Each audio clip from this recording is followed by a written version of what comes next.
show tonight to interview our special guest. Show highlight the Alford Sports Talk Show. The Alford Sports Talk Show. Football, basketball, baseball, hockey, soccer, boxing, tennis, golf, and racing. The Alford Sports Talk Show. The Alford Sports Talk Show. Tune in for all the news and scores, reporting on the games and so much more. The Alford Sports Talk Show. The Alford Sports Talk Show. The Alford Sports Talk Show. The Alford Sports Talk Show.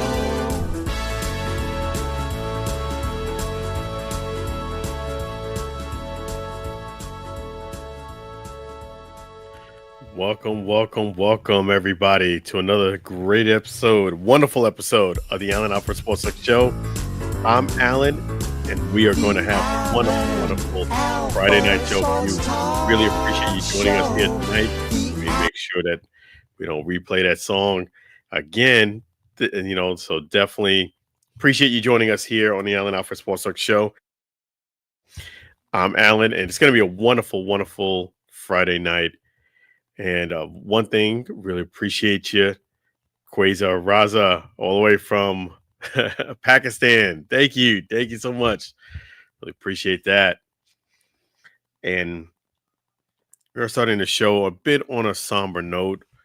Want to go ahead and send our prayers and condolences to the entire Marshawn Kneeland family. I mean, it's definitely a tragedy there, what happened with Marshawn Kneeland, and for the Cowboys, number 94 defensive end.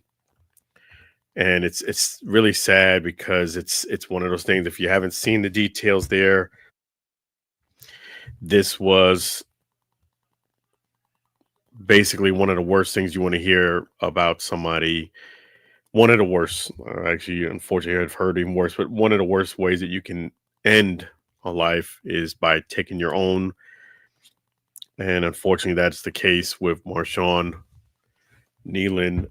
If you got all the details there, the interesting thing about this was when it first was announced that he had passed, and it was almost immediately that I suspected it had something to do with someone taking their life. And the reason why is because I watched, the game that he played in. He scored the touchdown. Man looked extremely healthy, 24 years old. Unless you were in an unfortunate accident or something of that nature,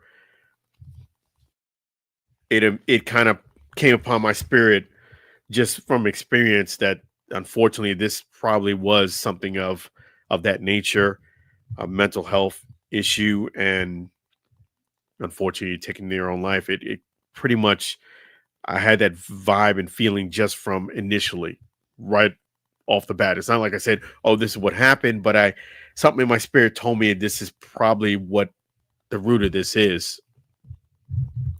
Well, lo and behold, later in the day, details started to come out, and then TMZ and other, news outlets unfortunately confirmed my initial instinct that it probably was something in the mental health area, just because it was just, I didn't hear of any unfortunate car crash or anything like that, and I just, something came in my spirit. It was something in that area of mental health, and I just have to say that it's really tragic. It really is tragic. And I did celebrate my 50th on October 4th last month.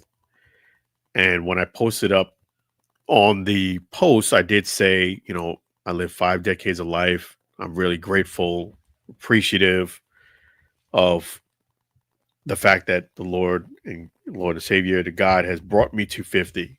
And it's something I don't take for granted. It wasn't easy. I even said, the enemy tried to take me out 5 times, one time by gunpoint, one time by knife point, one time by Uzi, one time got pulled out of Great Adventure, fell to the bottom of 8-9 foot deep water. They had to pull me out. And one time I did a move on the Matrix where somebody cut me off on a motorcycle I was riding, and I used to ride motorcycles, and I did a move like the Matrix. If you asked me to repeat it, I probably couldn't do it. And I was able to get unscathed and missed untouched. So I'm very grateful to be where I'm at the age of 50. But the reason why I bring that up is because I've learned in life that life does bring you challenges, no matter who you are. That's just unfortunate of how life is. It brings you challenges, and I hope these words help someone. But everything in life is temporary, and the great times, unfortunately, are temporary, but also the bad times and the hard times are temporary as well. So if you're going through something, just remember, as the song says, just give it one more day. Give it one more day. And, just give it another day. I'm also going to share another thing that can help you as well. But things in life are temporary, and feelings and emotions are also temporary. Take it from somebody who's been a top performer for my company for many, many, many years. As great, as wonderful as it's been, it's when you look at it in retrospect, it's a small part of my life. I would not trade it for anything, but those experiences help me to help other people today. But it is temporary. Winning, even people tell you who won the championship. I remember when Patrick Mahomes won the championship, he said, it's fleeting, meaning you win, you celebrate, but if the time and the celebration and the accolades, it's fleeting. So things, even when things are top of the mountain, it's fleeting. And life is built that way where you're not up all the time. And it's also designed for you not to be down all the time as well. So you can be going through financial hardships. Believe it or not, you hang in there, you get your tax return, a check that you didn't expect comes in, and now you went from being broke to a lot of money. It's temporary. So when you're going through those hard times, reach out and get some help. Talk to somebody you can confide in, you could trust, and say, hey, I'm going through this. Do you have any experience with this? You'll be surprised that a lot of times people went through something very similar to you, sometimes even worse. You find out that they actually went through something worse. And I think that was the reason why I wanted to share that when I was 50. And I think it caught people by surprise because they always see me smiling and enjoying life, which I do. This is all genuine. I'm very, very appreciative. But also at the same token, I want people to understand that, hey, I've been in the trenches too. It hasn't all been, people sometimes see the success, they see the accolades, they think that all it is up, up, up for you. It's not all up, up, up for me. And more than likely, it's not all up, up, up for someone else, no matter what your background is, what your financial status is. So it pains my heart that somebody I've never met, Marshawn Kneeland, I never got a chance to be honored and meet him, but it pains me when this happens to our young generation because it's one of the things that I feel like, man, if you just hung in there just a little bit longer. I always feel like if you'd have talked to someone, you could have been looking back at this day and maybe sharing the experience with someone else to help them out. I've had a lot of experience in this area with other people, and yeah, it's tough, you know. And even if you are in a volatile relationship, it's temporary, and don't let somebody who maybe is not, you and them are not feeling, not getting along well, don't let that be the determining factor of whether your life should continue or not. Because if you put your faith in someone else, a lot of times, unfortunately, they can disappoint you and make you feel as if life is not worth living. And life is always, people might disagree with me on this, but to me, life is always worth living. It is.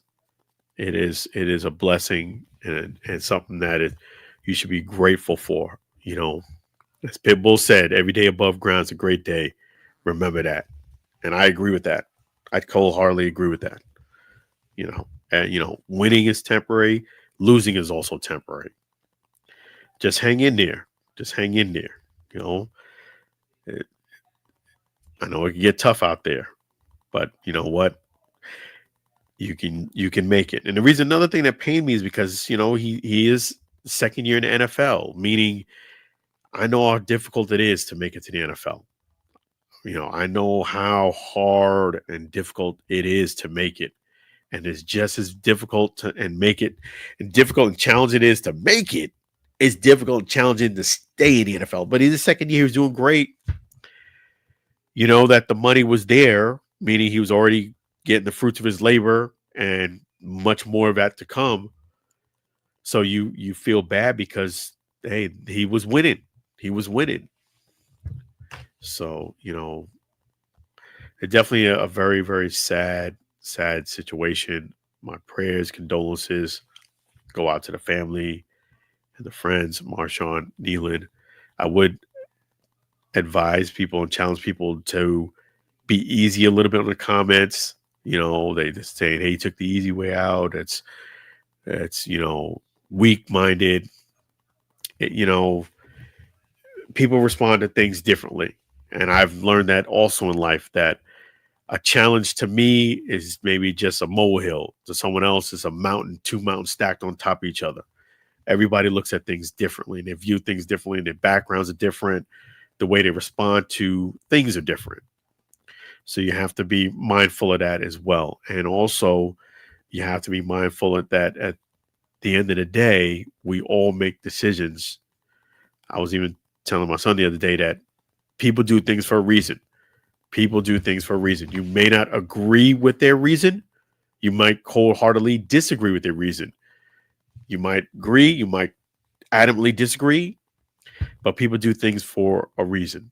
And unfortunately, sometimes they make decisions that you don't always agree with. So you have to respect people's decisions. And,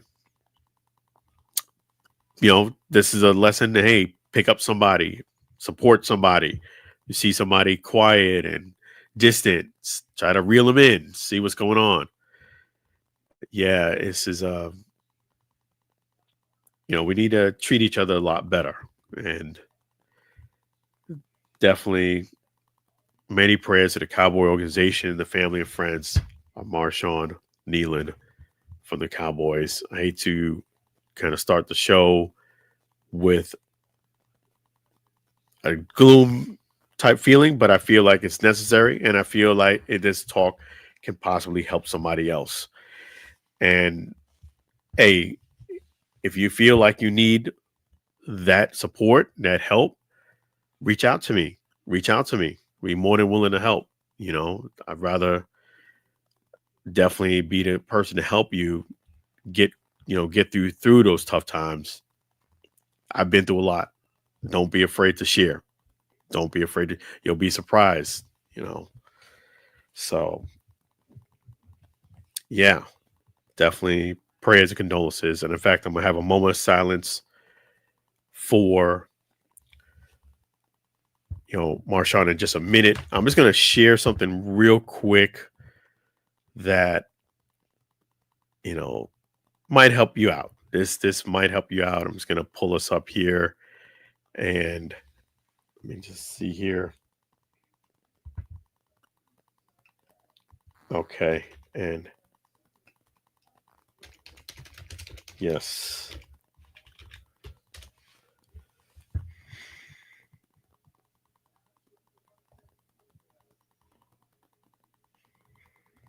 Yes. All right. So I'm going to pull this up for you guys, show this real quick here. And just pull this up here. One moment.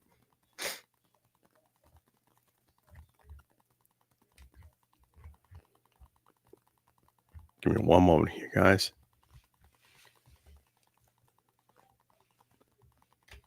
Okay, here we go.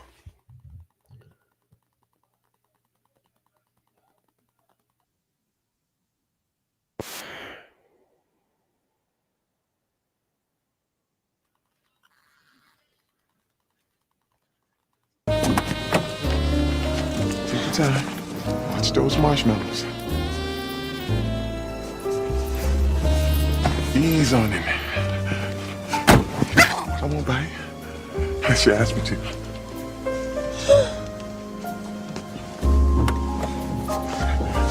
You are so beautiful.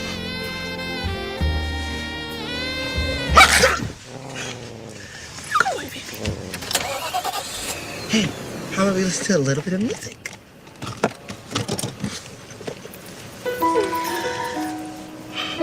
Bro, how did you know? I love this song.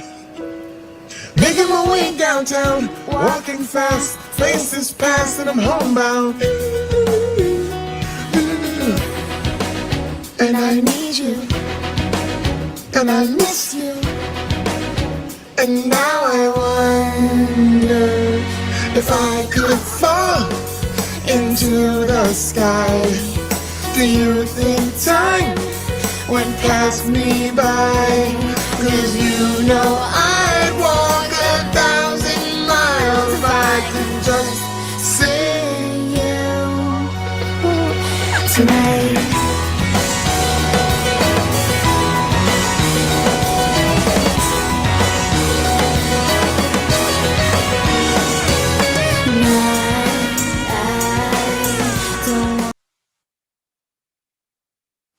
Yeah, that's a clip from Terry Crews, White Chicks. And I bring that up because you know what? If you ever feel like getting to the point of things are getting overwhelming and you might think about harming yourself, just watch that little clip. I challenge you to watch that clip. It'll put you in a good mood. You'll laugh. And then before you know it, your mind will get diverted and you probably won't go through something that you will probably end up regretting. So there you go. Terry Crews, White Chicks. Watch that if you think about harming yourself. I guarantee it'll divert your mind. But yes, I'm going to do a moment of silence for Marshawn Kneeland, and we're going to go ahead and kick off the rest of the show.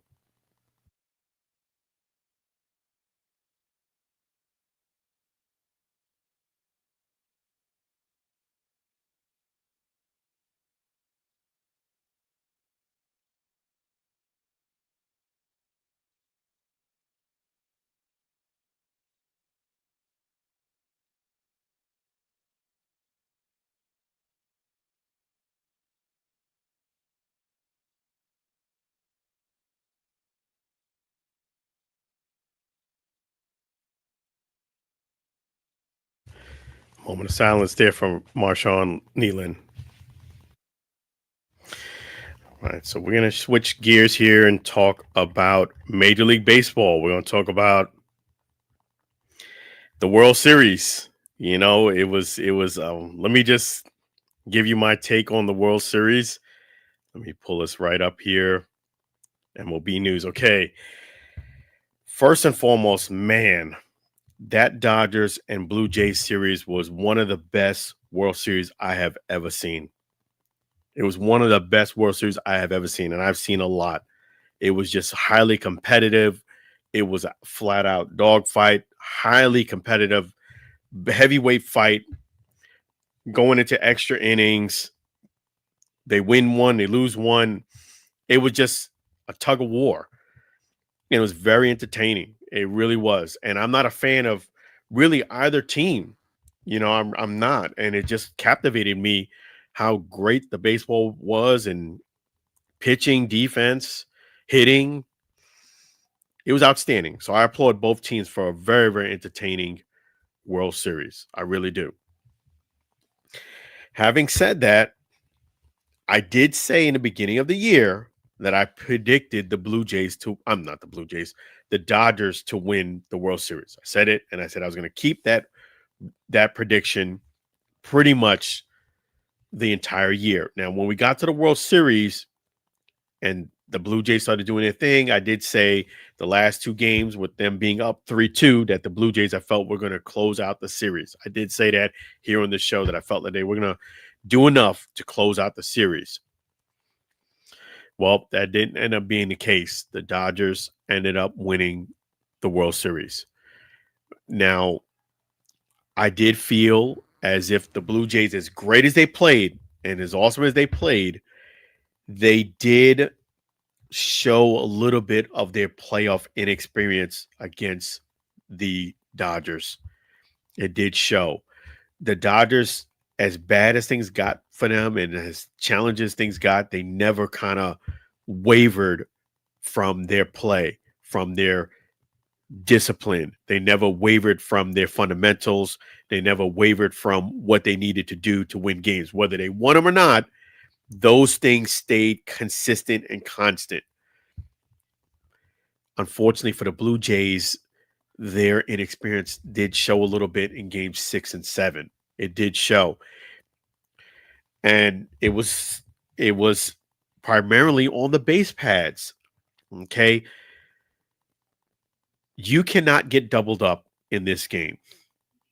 I mean, it's one thing if somebody hits a bullet right to the shortstop or the second baseman and you're on second base and you get doubled up. Those things happen. But not when the ball is hitting the outfield and he's charging in to get the ball. You cannot get doubled up. It may have seemed like a small thing because there was quite a few runs being scored throughout the whole game for both sides, but it was huge because that one run or that one out, as competitive as the series is and was, it was going to make a difference in the final result. And they did those little mistakes in, that base running that made a big, big, big difference. It was unfortunate because you were hoping they were going to close out the series and win it.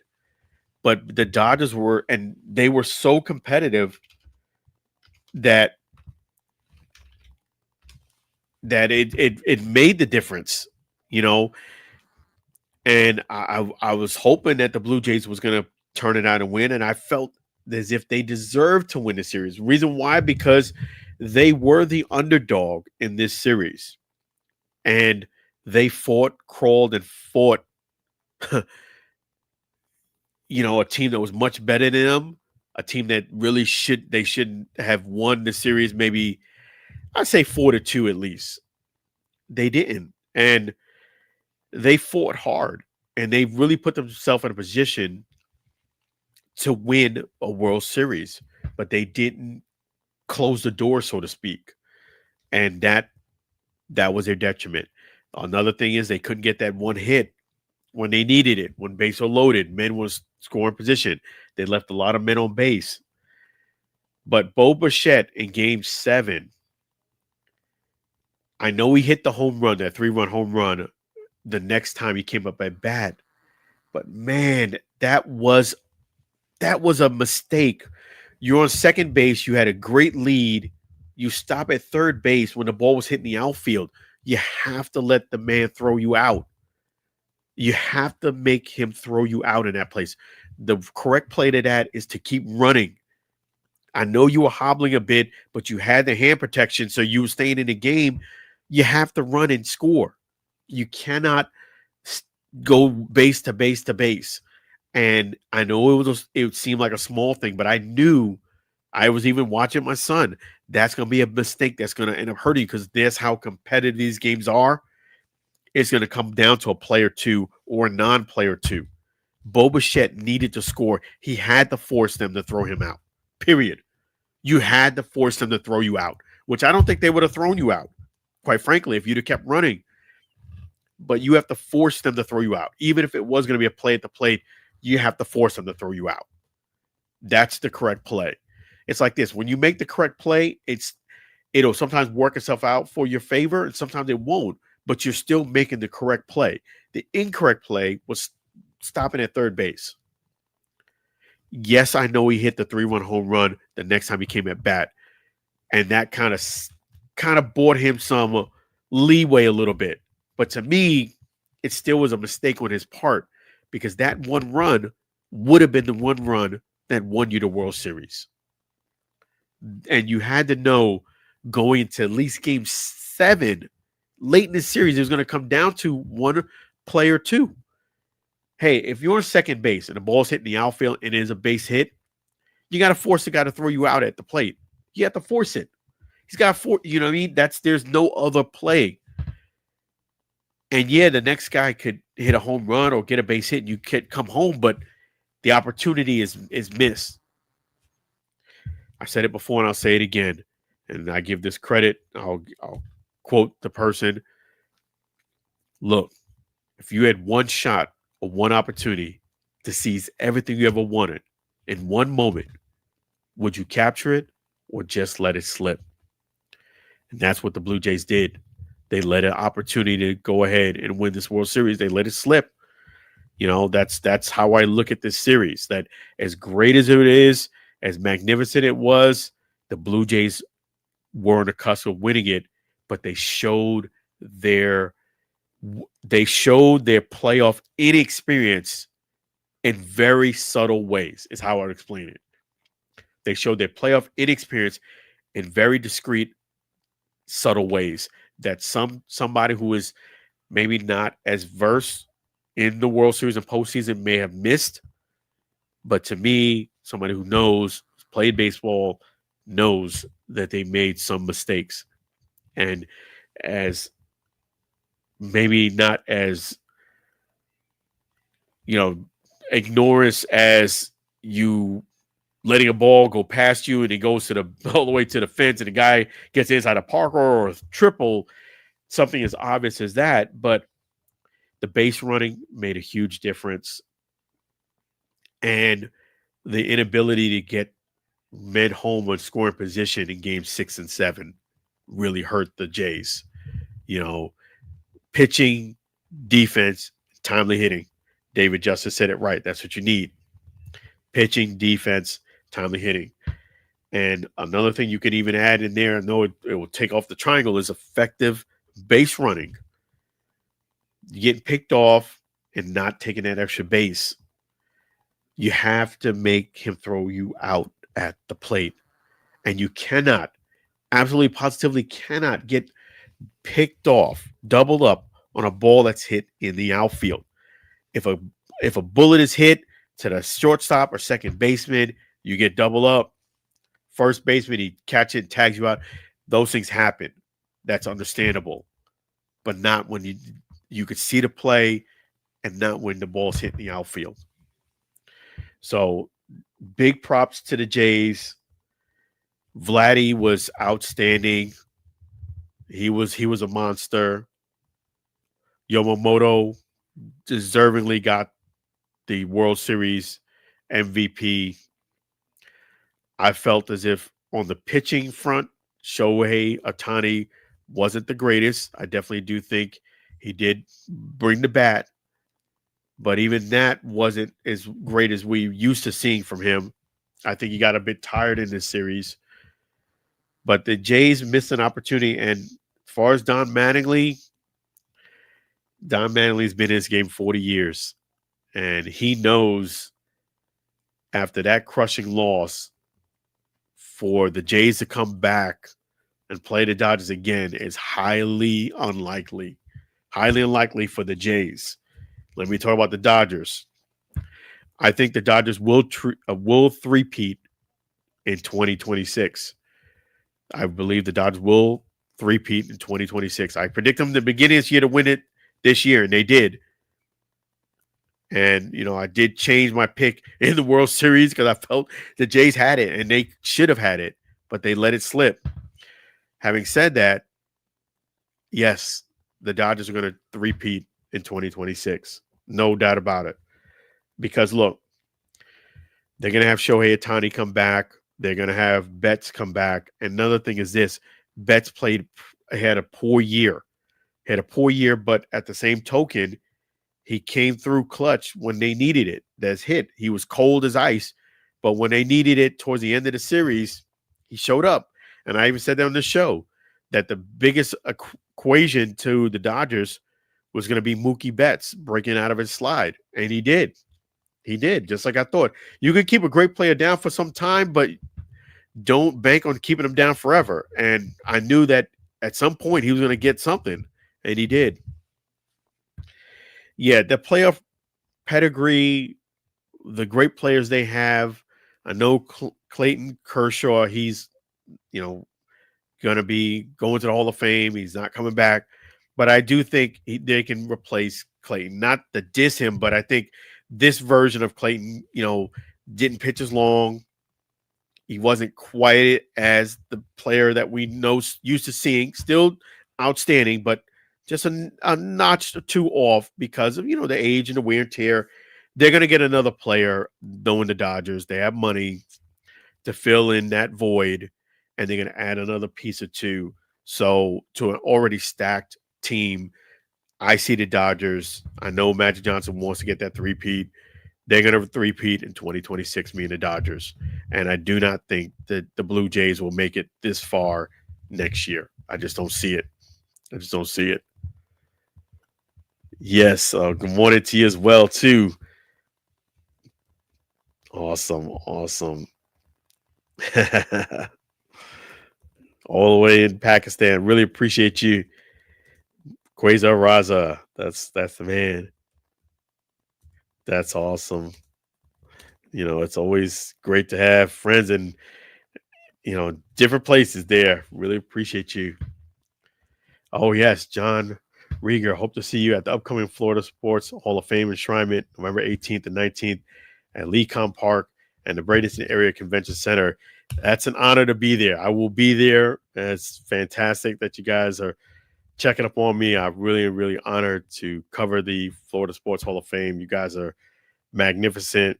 Yes, I will definitely be there and looking forward to it. Thank you so much for the invite and definitely the reminder. And yes, I will definitely be there. Let me, in fact, put that up there. I'm looking forward to seeing all you right there at the Florida Sports Hall of Fame, too. Yes, you guys are fantastic. It's always an honor and a pleasure to cover the Florida Sports Hall of Fame. It's going to be exciting, too. You're going to have Jim Leland there, along with all of the other Hall of Fame inductees. Let me pull up the list here. Let me pull up the entire list. Okay, let me pull that up here. Give me one moment here.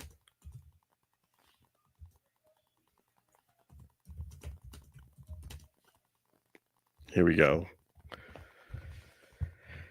Yes, so November 18th and 19th, you're going to have Mike Allstott. Yep, the A-Train, Jim Leland, Ricky Carmichael. Also, inductees are Lonnie Almeida, Trey Burton, Clyde Metcalf, and Dave Wills. The late, great Dave Wills. May he rest in peace, Dave Wills. And yeah, I mean, that's going to be a phenomenal lineup there. And I'm looking forward to it. I'm definitely looking forward to it. I'll be there. Looking forward to seeing all of you. Congratulations to all the inductees to the Florida Sports Hall of Fame. Well deserved. And it's going to be fantastic. Jim Leland, that guy knows his baseball right there. A lot of stories, great stories. You can talk to him. And that's going to be fantastic. Yes, and let me go ahead and switch gears here and talk a little bit about NFL news here. And yeah, and I did want to say it is encouraging that, you know, the NFL season is we're already in week 10. And just so you guys know, I did submit it. Let's see if the NFL will grace me. Speaking of Hall of Fame, I did submit for me to cover the Super Bowl in California. So I wanted to let you guys know, the ones who were watching and listening. So we will see. You know, those credentials are not the easiest to get. This is the first year I actually got a chance to apply for it. Last year, when I got into the accepted to get the NFL credentials, you know, the database, it was past the deadline. So this year is the first year I get a chance to apply for it. I did submit it. I will keep you guys posted on how that goes. But if everything works well, which we're praying it does, I'll be covering the Super Bowl in California. So just wanted to let you guys know that's on the horizon, and it should be outstanding. I know it's a lot of work covering the Super Bowl, you know, but yeah, I'm looking forward to it. It's gonna be fantastic, you know. But that is in the works there. And I haven't submitted as of yet, but I am going to submit it at to cover NASCAR for Daytona 500. That is something I'm gonna, put in for that as well. You know, I know it's been a few years since I've covered the Daytona 500, a couple years, but the schedule will work out really nice this year. And let me give you guys the breakdown of week 10. I can't believe it. It's week 10 of 18. And that's the NFL. They're already, taking, thinking about the Super Bowl and getting things in place already. So let's see here. Okay. Let me just make sure I don't miss any games. Yes, I did. Okay, the Broncos and Raiders, the Thursday night game, I did print the Broncos. There's no way I would not print the Broncos against the Raiders. So they did win, that being the Broncos, Falcons, and the Colts. It's going to be a very good game. I have the Colts winning this game, actually. I have the Colts winning. The Browns and the Jets. Man. That one's tough. I'm going to go with the Browns on this one. Actually, let me take that back. I'll take the Jets. I feel the Jets are starting to come on, and I feel like I'm going to take the Jets. And let me see here. The Saints and the Panthers. I have the Panthers, Patriots, and the Bucks. I got the Bucks winning a very close and tight game, so I got the Bucks. Ravens and the Vikings. I have the Ravens winning. Bills and the Dolphins. I have the Bills winning. The Giants and the Bears. I have the Giants winning. Jaguars and Texans. I have the Texans winning. Cardinals and the Seahawks. I have the Seahawks winning. Lions and the Commanders. I have the Lions winning. Excuse me. I have the Rams beating the 49ers. It'll be a good game, though. Really good game. We have the Steelers and the Chargers. I have the Chargers winning. Eagles and the Packers. I have the Eagles winning.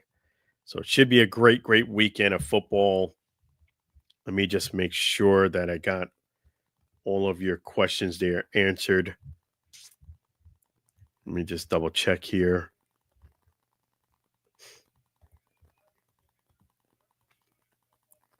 Okay. Yes. Okay, good. And then we're going to switch some gears and discuss some UFL news. Okay. And the season tickets are available for the UFL. You can go ahead and go to theufl.com and get your tickets. Take advantage of them because you could pick some really, really good. Let me just take a look here. Really, really good stuff there. Really, really good seats. And what I did want to say is take advantage. Go ahead and get the season tickets. There's a lot of perks that are included. You'll see that at the UFL.com. There was a lot of news that also came out this week. Let me pull that up here for you guys. And a lot of things that kind of happened. I mean, not like team wise or new teams or anything like that, but there was some like personnel type changes that are significant. Let me go over all of those as well, and let me pull those up for you. Yeah, so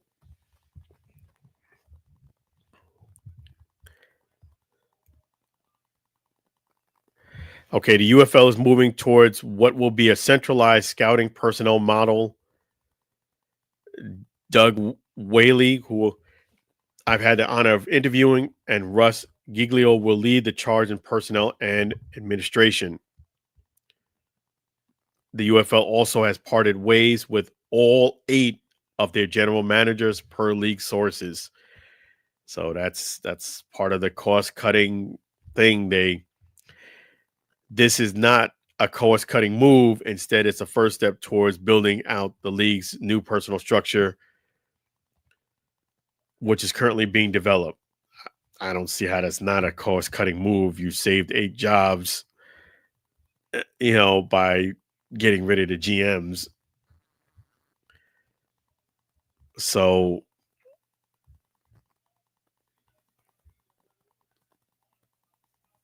yes, there's been a few comments that people said this is more of a total rebrand of the league than a continuation. That's not totally a bad thing.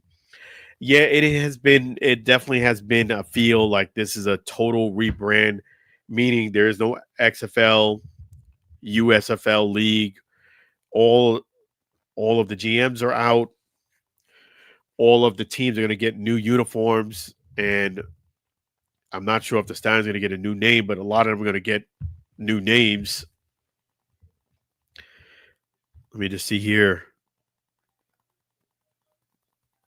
Yes. And, it's a lot of moving pieces. They part ways with the general manager. They say it's not a cost-cutting move. Well, what are you going to do with the money that you save with the eight GMs? I mean, let's see. Here we go. Cheap viewers at steamboo.com. Cheap viewers at steamboo.com. Remove the space. So cheap viewers at steamboo.com. It's not a cost-cutting move, but we saved 8 jobs. You're not replacing it with another job. Since Mike Rapoli joined the fold, the UFL has been doing full forensic examinations across the board.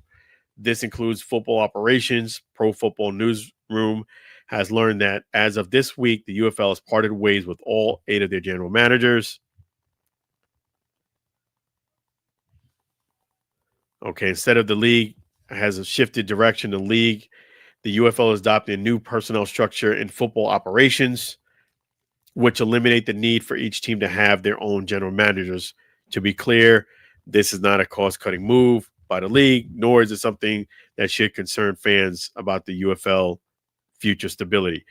I mean, you're cutting out 8 jobs. I don't understand how that's not a cost-cutting move. But I guess we're told that this may not be the end of these general managers either. The UFL plans to hire 4 regional scouts as part of their restructuring. Some of the GMs who were let go could end up in those scouting roles. Example, Jim Monos or Von Hutchins, for example. In addition, head coaches are expected to move to full-time contracts. This will help smoothen out the updated process within the league as coaches work directly with the UFL scouting and personnel departments to recruit and sign players. In conclusion, it says all of these changes are in line with the new vision of Mike Rapoli to regionalize the league. Rapoli's belief is that by placing recognizable local players in their home markets, it can organically help grow those local fan bases.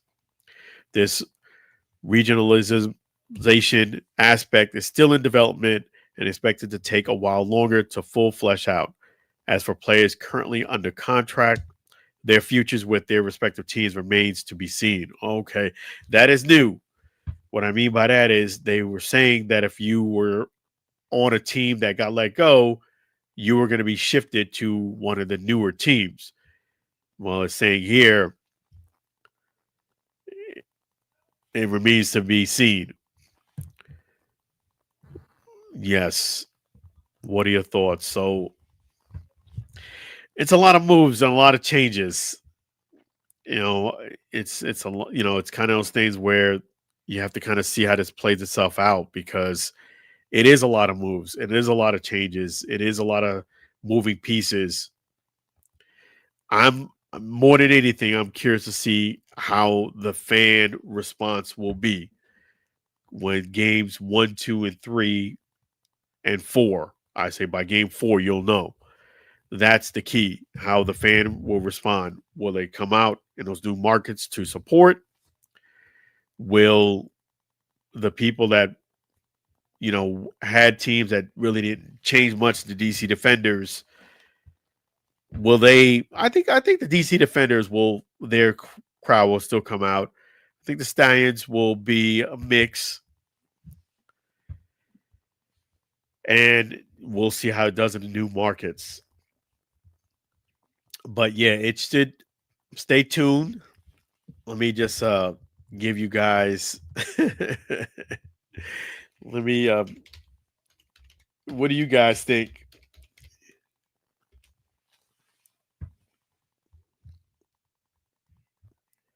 Let's see here. And that was the thing that they put up, that the UFL put up, that I kind of was like, I don't know why you would kind of.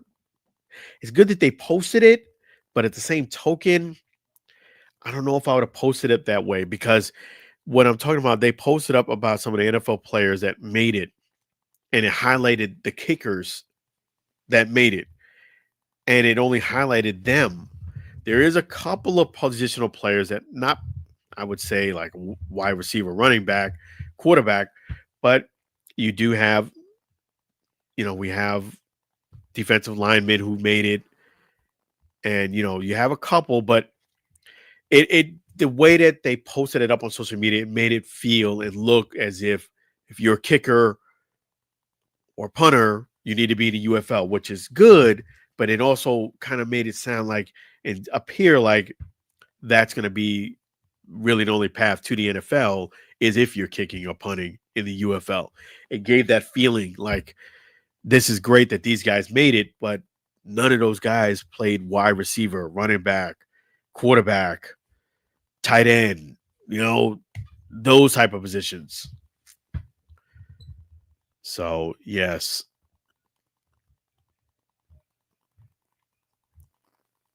So I would just say be careful when you are posting things up on social media. You really think it through all the way. And yeah, maybe highlight one player. Then maybe in a few days, another player.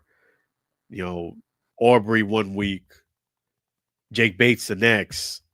But to put them all together and say these guys made it, well, yeah, they did make it, but they have something in common. They're all kickers here. So I would just think it through. And let me see here.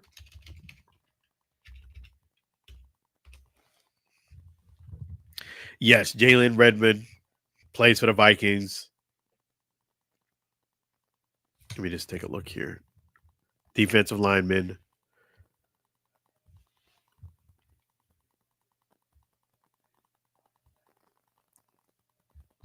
Yes, so we have Liam Fortinell and DeAndre Tillman. So, yeah. So I would have just put a spin on it like that. Like I would have just done one per week.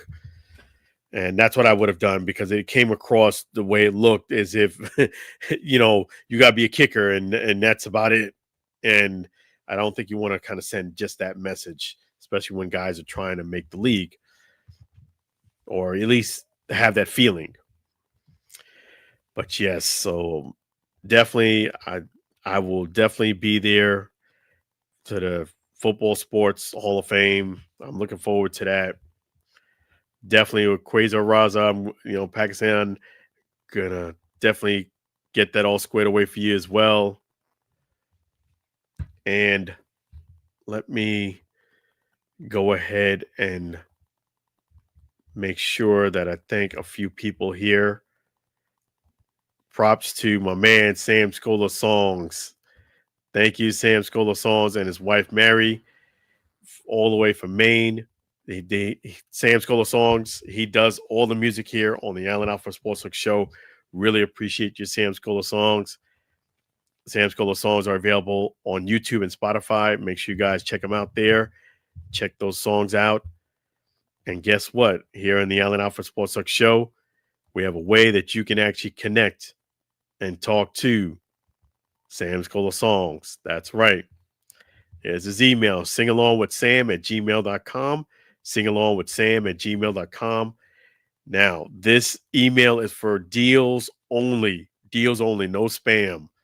Deals only. If you have a great opportunity for Sam Scola Songs, definitely feel free to reach out to him right there. Singalongwithsam@gmail.com.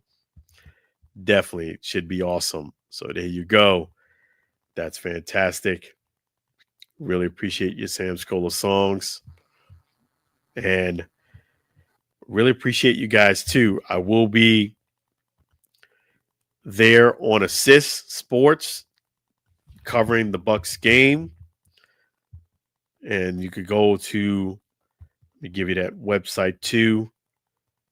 And you'll be able to chime in, talk, Assist Live or Assist Sports. And that's liveonassist.com. Liveonassist.com. The game time too for the Bucks. Let me give that to you as well. Let me see here.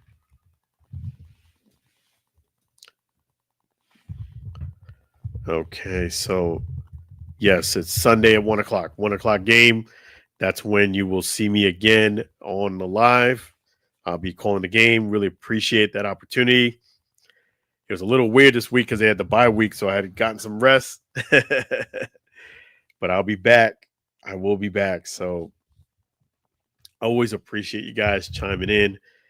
Really thank you for that. So definitely, if you haven't done so already, please like and subscribe to the YouTube channel, Allen Alford.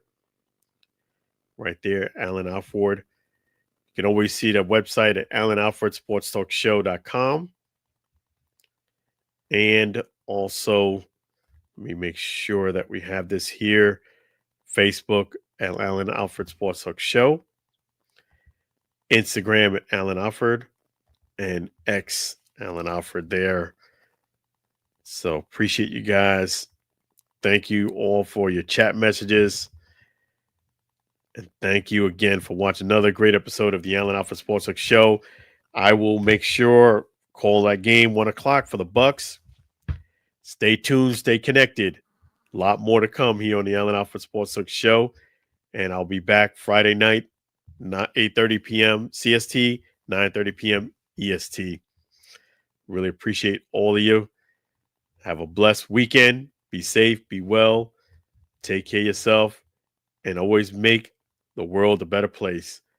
Have a great night. Appreciate you guys. I'm going to end out with another Sam Scola song.